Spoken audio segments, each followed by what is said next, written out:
Sir ఇక్కడ మనం మహబూబ్నగర్ జిల్లా వచ్చాం. ఈ జడ్చర్లలో ఇక్కడ మనకు 2 బోర్లు ఫెయిల్ అయ్యాయి. ఇక్కడ ఉన్న జియాలజీ ఏంది, ఈ బోర్లు ఎందుకు ఫెయిల్ అయినా ఒకసారి చెప్పండి సార్. కిరణ్, ఇక్కడ రైతులకి ముఖ్యంగా అర్థం కాని అంశం ఏంటంటే ఇది గ్రనైట్ అగ్నిశిల. ఈ అగ్నిశిలలో ఎక్కడంటే పోరాసిటీ పర్మబిలిటీ ఏం లేదు ఇక్కడ. అంటే మనం భూమి మీద మట్టి అవ్వబడుతుంది. మట్టి ఎందుకు ఏర్పడుతుంది అంటే ఏదో భూమి లోపల సాలిడ్ మెటీరియల్ రాయి ఉందో అది శిథిలీకరణ చెందినప్పుడు ఇలాంటి మట్టి ఏర్పడుతుంది, మట్టి రేణులు ఏర్పడతాయి. అది మట్టి అనేది దీనికి కొన్ని సంవత్సరాల తర్వాత ఇట్లా వాన పడ్డప్పుడు కొట్టుకొని పోయింది అనుకోండి, బండ అనేది బయటకు వస్తుంది. మరి ఈ బండ భూమి లోపల ఉంటుంది, మనకు అర్థం కాదుగా. అలాంటి సందర్భంలో మనం ఈ సైంటిఫిక్ మెథడ్స్ ఇన్వెస్టిగేషన్ ఏదైతే మనం వాడుతున్నామో, resistivity meters, geo scanners, bone maps వాడినప్పుడు మనకు ఎంత లోతులో బండ ఉంది, అసలు వాటర్ ఉందా, అక్యుపర్ జోన్ వాటర్ ఉన్నాయా లేవా అని చెప్పొచ్చు. ఇప్పుడు చూడ ఏం వాటర్ అలాగే చూడు, ఒకసారి పట్టుకో.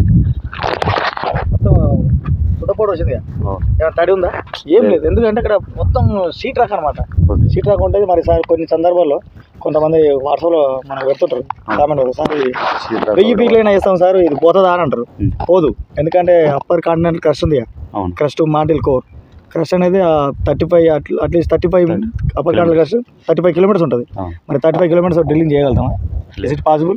హైయెస్ట్ డ్రిల్లింగ్ 800 మీటర్లు ఎంతవరకు వేసారు. అది అవును, ఈ మధ్య 12 కానీ ఎక్కువగా భూమి లోపల భూగర్భ జలాలు ఉండేది ఎన్ని తెలుసా కిలోమీటర్ ఉండదు.